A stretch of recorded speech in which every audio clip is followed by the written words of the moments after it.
Hello students, this is our new topic from the same unit, nuclear energy. हमने last lecture में solar energy पढ़ा था. I hope वो clear होगा. और हम ये पढ़ क्या रहे हैं, हम डिफरेंट फॉर्म्स ऑफ एनर्जीज पढ़ रहे हैं, जिसमें से सोलर एनर्जी हम ऑलरेडी पढ़ चुके हैं. This is nuclear energy. Then इसके बाद हम लोग पढ़ेंगे हाइडल या hydro electric energy. And then हम लोग हाइड्रोजन एनर्जी को समझने की कोशिश करेंगे. फिलहाल इस लेक्चर में let's start with nuclear energy. What is nuclear energy? Raw terms में हमें सबको पता है न्यूक्लियर एनर्जी क्या होती है. डेफिनेशन वाइज हम समझने की यहाँ पे कोशिश करते हैं कि क्या होती होगी nuclear energy. Nuclear energy is a powerful source of energy generated during a nuclear reaction by change in the nucleus of an atom. सबने न्यूक्लियर एलिमेंट्स पढ़े हैं. और जब हमने एनर्जी के इनिशियल सोर्सेज पढ़े थे, टाइप्स पढ़े थे, तो हमने समझा था largest amount of energy which can be produced is through nuclear energy.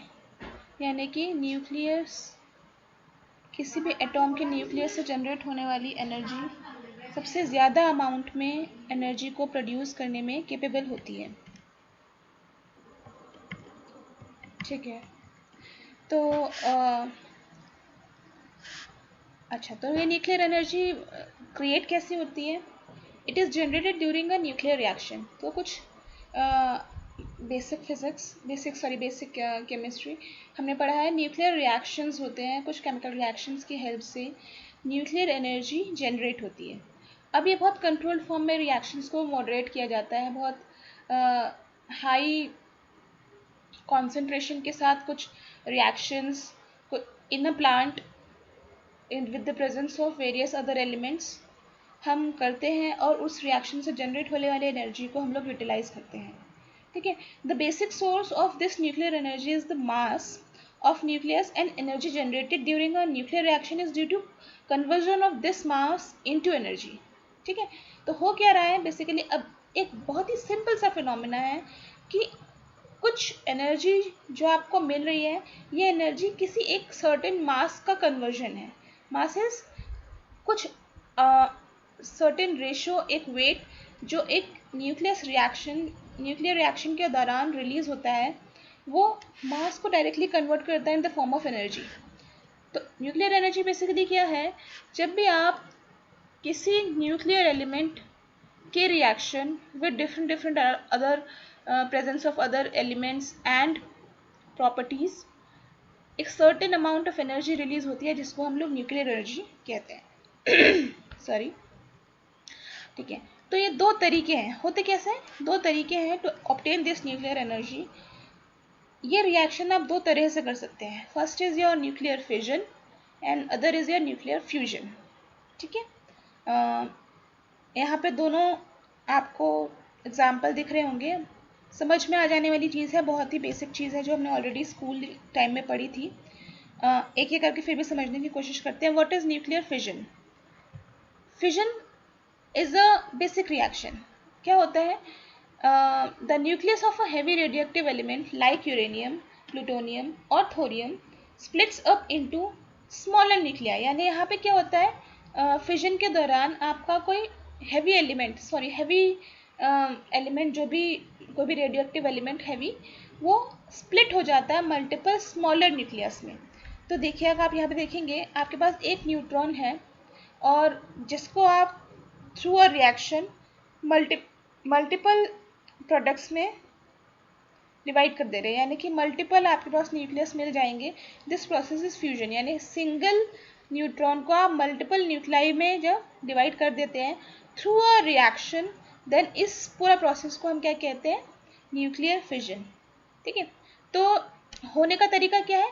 When this strong heavy nuclei is bombarded by a low energy nutrient, तो क्या होता है? फिजन रिएक्शन बेसिकली कंप्लीट हो जाता है. इस पूरे रिएक्शन के दौरान एक बहुत large amount of heat generate होती है. जैसे जब भी कोई रेडियो एक्टिव एलिमेंट कोलाइड करता है किसी अदर दूसरे एलिमेंट से, और फिजन प्रोसेस कंडक्ट होता है, यानी मल्टीपल न्यूक्लियाइज फॉर्म हो जाते हैं, तो एक हैवी हीट जनरेट होती है इस पूरी प्रोसेस के दौरान, जिस हीट को हम लोग न्यूक्लियर पावर प्लांट्स में इलेक्ट्रिसिटी को जनरेट करने के लिए यूटिलाइज करते हैं। तो हमने लास्ट कुछ प्रीवियस लेक्चर्स में देखा था कि हम एनर्जी को जनरेट करने के लिए थर्मल पावर प्लांट्स यूज़ करते हैं, hydro electric power plants use करते हैं। This is the third category which is nuclear power plant, जो कि इस फिजन के प्रोसेस को कंप्लीट कराता है और फिजन के बाद जो रिलीज होने वाला हीट होती है उसको इलेक्ट्रिसिटी में कन्वर्ट करता है। ठीक है, nuclear fission clear. Next is nuclear fusion. What is fusion? This is again a reaction, but it involves the combination of multiple lightweight elements और एक larger element को बनाया जाता है। देखेंगे यहाँ पे, देखिए ये है आपके पास मल्टीपल लाइटवेट एलिमेंट्स है। यहाँ पे कुछ न्यूट्रॉन है, यहाँ हीलियम के, ड्यूटेरियम के, ट्रिटियम के, और जब ये कोलाइड होकर एक बड़ा लार्ज एलिमेंट बनाते हैं तो इसको फ्यूजन कहते हैं, इस प्रोसेस को। ठीक है, इस फ्यूजन प्रोसेस के दौरान भी कुछ एनर्जी रिलीज होती है, उससे हम अगेन फिर से इलेक्ट्रिसिटी जनरेट कर सकते हैं। तो यही चीज़ यहाँ पे लिखी हुई है, देखिए, nuclear fusion reaction involves the combination और fusion of two light elements to form a heavier element and release uncontrollable energy. तो फ्यूजन के दौरान जो एनर्जी रिलीज होती है is very large in size, large in amount, और इस large amount of energy को प्रॉपरली डायरेक्ट या कंट्रोल किया जाता है so that we can generate electricity. But इस पूरे प्रोसेस को हम लोग यूज़ नहीं कर सकते हैं इलेक्ट्रिसिटी जनरेट करने के लिए, जैसे हम फिजन में करते थे, डायरेक्टली नहीं कर सकते हैं। ठीक है, और क्यों नहीं कर सकते, इसका रीजन आप यहाँ पे देख पाओगे। Did you know that the sun's energy is generated by nuclear fusion reaction? यानी आपने सबने बहुत अच्छा एग्जाम्पल यहाँ पे दिया हुआ है, सबने सन देखा है, सूरज। ठीक है, तो जो आपको जितनी भी लाइट ड्यूरिंग डे टाइम दिखती है, this is because of fusion. तो जो सन आपको एनर्जी या लाइट सोर्सेस प्रोवाइड करा रहा है वो फ्यूजन रिएक्शन के दौरान प्रोवाइड करा रहा है, और उस फ्यूजन की वजह से large amount of energy release हो रही है जो हम लोग फील कर सकते हैं। बट इस एनर्जी को कन्वर्ट करने के लिए, इलेक्ट्रिसिटी में कन्वर्ट करने के लिए, process is comparatively very complex. So the heat and light that we get from sun is all due to the continuous reaction going on inside it. We can now imagine how much energy would be released in a nuclear fusion reaction, that is the source of sun's energy. तो अगर आप समझ सकते हैं जो सन की energy का source है, जो हम इंडिविजुअल लेवल पे स्ट्रांगली फील कनेक्ट कर सकते हैं, वो इतना ज़्यादा है, तो किसी भी न्यूक्लियर फ्यूजन रिएक्शन का अमाउंट ऑफ एनर्जी कितना ज़्यादा होगा। तो ये दो कैटेगरीज हैं जिनकी बेसिस पे हम लोग न्यूक्लियर रिएक्शंस कंडक्ट कराते हैं, जिनको हम लोग क्या कहते हैं, nuclear fission and nuclear fusion. Right, ठीक है। तो अगेन इन दोनों टॉपिक्स को समझने के बाद हम क्या निष्कर्ष निकालते हैं कि what is nuclear energy. Basically nuclear energy is high amount of energy which is generated during a nuclear reaction which can be converted into electricity conversion for the production of electricity, and only environmental friendly way to produce electricity in a larger scale. तो आपने देखा होगा जब भी हम thermal power plants use कर रहे थे तो हम लोग बहुत लार्ज अमाउंट में कोल यूज़ कर रहे थे, जिससे इस प्रोसेस के कंपैरिजन में कम अमाउंट ऑफ एनर्जी रिलीज होती है, कम अमाउंट ऑफ एनर्जी हमें मिल पाती है, और उस एनर्जी को थर्मल पावर प्लांट से निकलने वाली एनर्जी का रेशो इस प्रोसेस के कंपैरेटिवली बहुत कम होता है। Again it is the best alternate of fossil fuels. Fossil fuels again हमारा जैसे कोल, इसको उनसे जनरेट होने वाली एनर्जी को रिप्लेस करना, फॉसिल फ्यूल्स जो हमारे नॉन रिन्यूएबल रिसोर्सेज हैं उनको रिप्लेस करने का बहुत अच्छा मीडियम हमारा न्यूक्लियर एनर्जी हो सकता है। ठीक है, ठीक है, ये कुछ फैक्ट्स हैं जिनको हमें समझने की ज़रूरत है हमारे टॉपिक को समझने के लिए। Nuclear power is basically more focus on nuclear fission process, क्योंकि वो इजी प्रोसेस है और इलेक्ट्रिसिटी जनरेट कराने के लिए उस प्रोसेस को हम लोग ज़्यादा इजीली और एफिशिएंटली यूटिलाइज कर सकते हैं। ठीक है, तो nuclear power plants provide about 5.7% of the world's energy and 13% of the world's electricity. अब वर्ड्स एनर्जी और इलेक्ट्रिसिटी में क्या डिफरेंस है? Energy can be utilize in different forms, है ना. Energy can not only be in the form of electricity, it is one factor. Energy can be in different forms as well. उसको हम लोग words energy के reference में काम कर रहे हैं, तो इलेक्ट्रिसिटी के रेफरेंस में ही ना हो, समटाइम्स किसी और फॉर्म में कन्वर्जन हो वर्क के रेफरेंस में, तो वो टोटली 5.7% के रेस्पेक्ट में है. बट इलेक्ट्रिसिटी के रेफरेंस में न्यूक्लियर पावर प्लांट से मिलने वाली एनर्जी 13% है throughout the world. And there are basically 439 nuclear power reactors operating in overall in the country. ठीक है. और बेसिकली ये पूरा स्ट्रक्चर बहुत ही कंट्रोल्ड एनवायरनमेंट में, स्टेबल एनवायरनमेंट में कंडक्ट कराना पड़ता है, because we know the side effects of nuclear elements. ठीक है. अच्छा, just as many conventional thermal power stations that generate electricity by harnessing the thermal energy released from burning fossil fuels, nuclear power plants convert this energy released from the nucleus of an atom via nuclear fission that takes place in a nuclear reactor. अभी हम लोगों ने बात just ये अभी समझी थी. Thermal power plant का इलेक्ट्रिसिटी जनरेट करने का तरीका क्या होता है? By burning fossil fuels. Whereas nuclear power plant में एनर्जी जनरेट करने का तरीका क्या होता है? Nuclear fission. इन दोनों के ही प्रोसेस कंपैरेटिवली डिफरेंट होते हैं एक दूसरे से, और जो भी although the heat is removed from the reactor core by cooling the system that uses the heat to generate the steam, there is a complete structure to convert electricity in a nuclear power plant where we have a reactor core जिसको आपको time time पे cool करना पड़ेगा by using by generating basically steam. और ये steam generate करने के लिए आपको वाटर का कंटिन्यूस सप्लाई देना पड़ेगा कोर में थ्रू समटाइम्स हम लोग बोरोन रॉड्स यूज़ करते हैं, जिनके वजह से टरबाइन जो होती है, जो जनरेटर से कनेक्ट होती है, वो इलेक्ट्रिसिटी प्रोड्यूस करवा पाती है.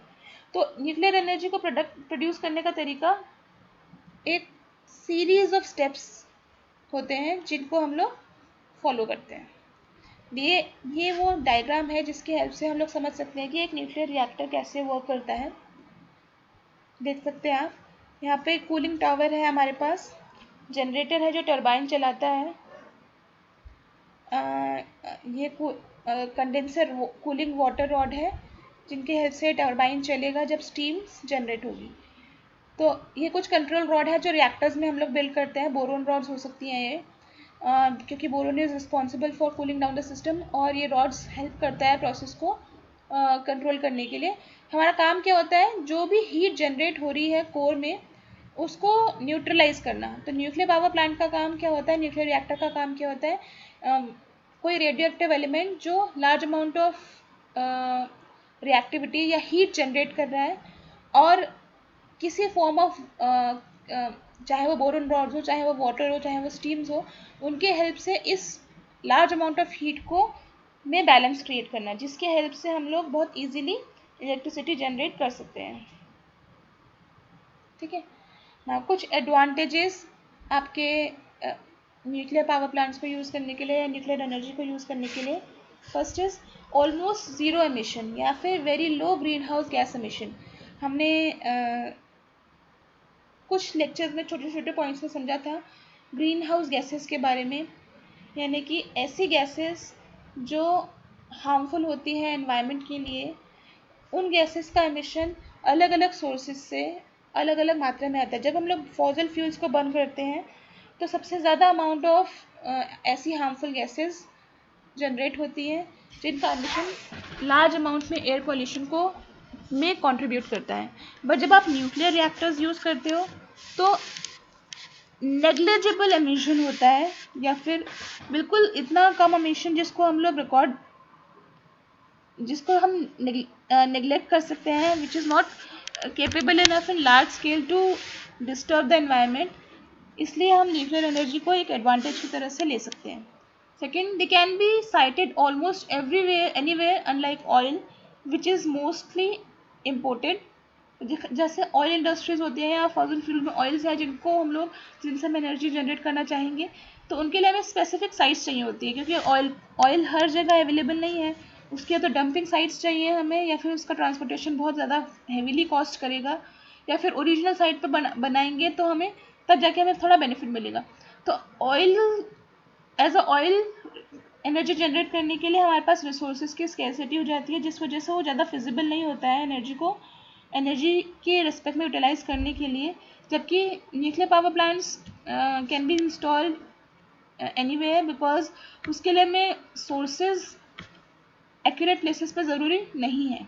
ठीक है, next is the plant almost never experience problem if not from human error, which almost never happens anywhere because the plant only needs like 10 people to operate it. तो ये प्रोसेस काफ़ी बड़ा है।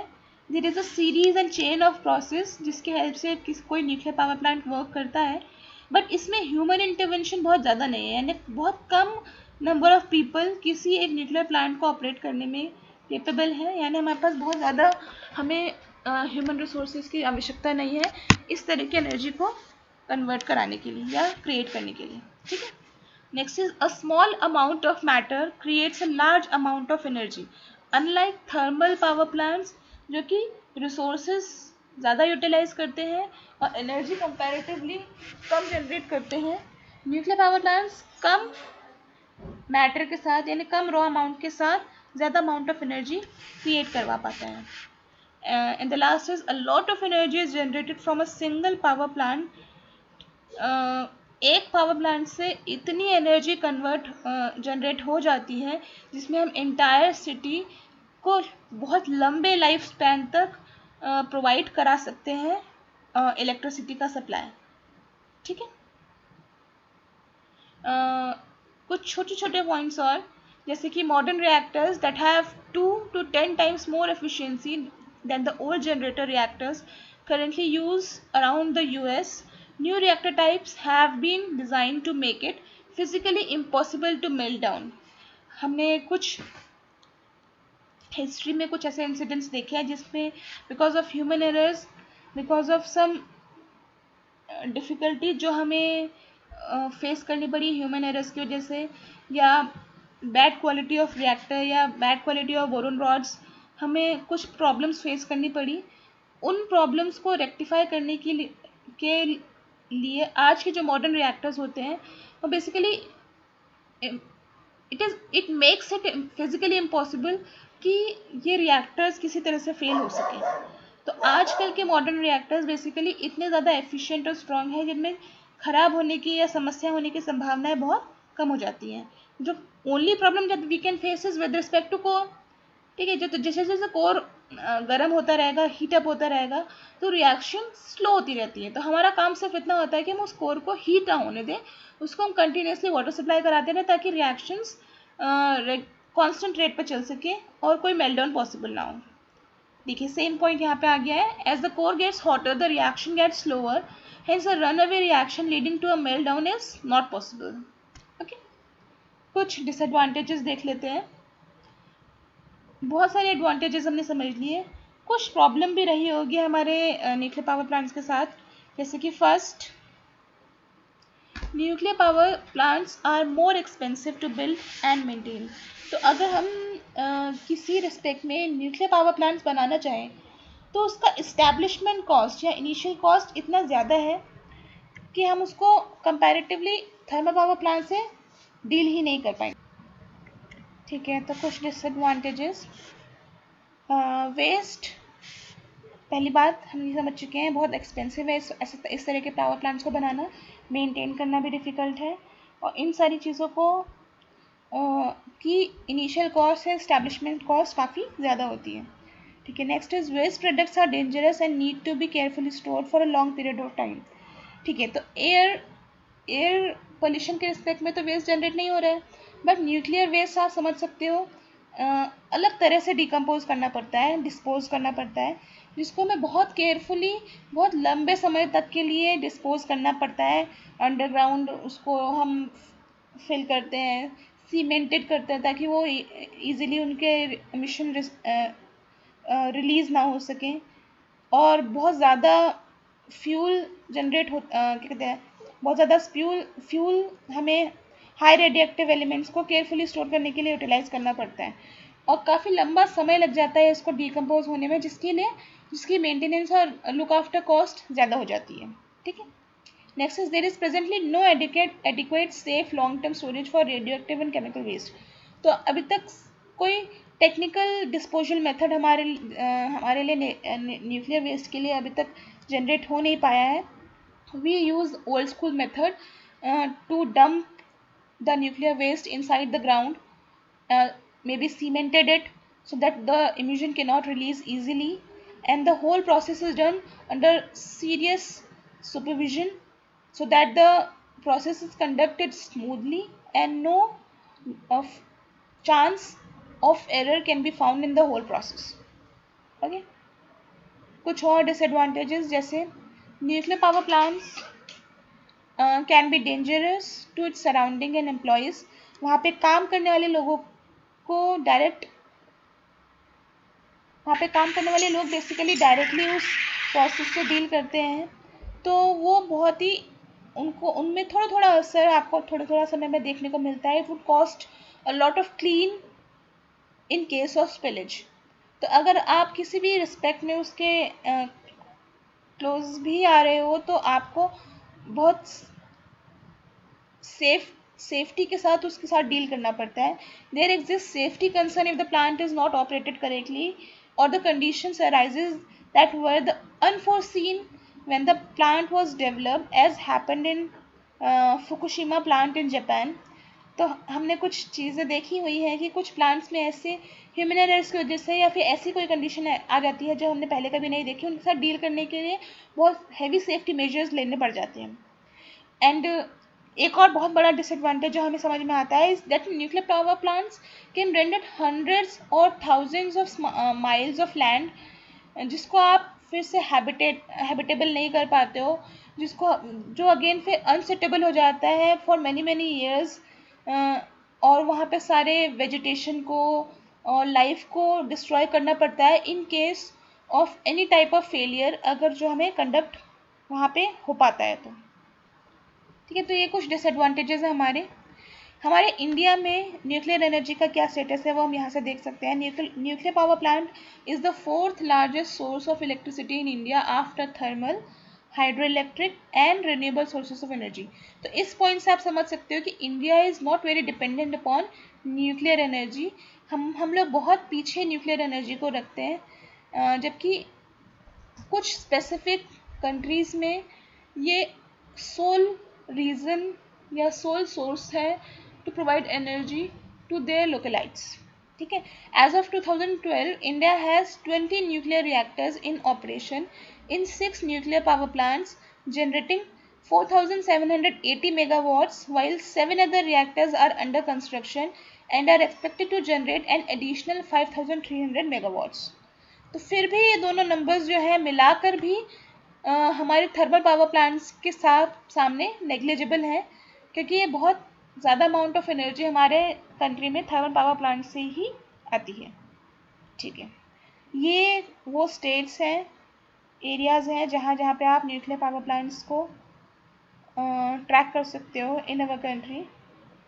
मद्रास, कैगा, खड़गपुर, राजस्थान, नरोरा। ठीक है। ये है हमारे मैप्स में भी हम लोग लोकेट कर सकते हैं। तो ये था हमारा न्यूक्लियर एनर्जी और हमारे कंट्री में इसका क्या स्टेटस है। कोई प्रॉब्लम होता है आप प्लीज़ कांटेक्ट करें। Thank you.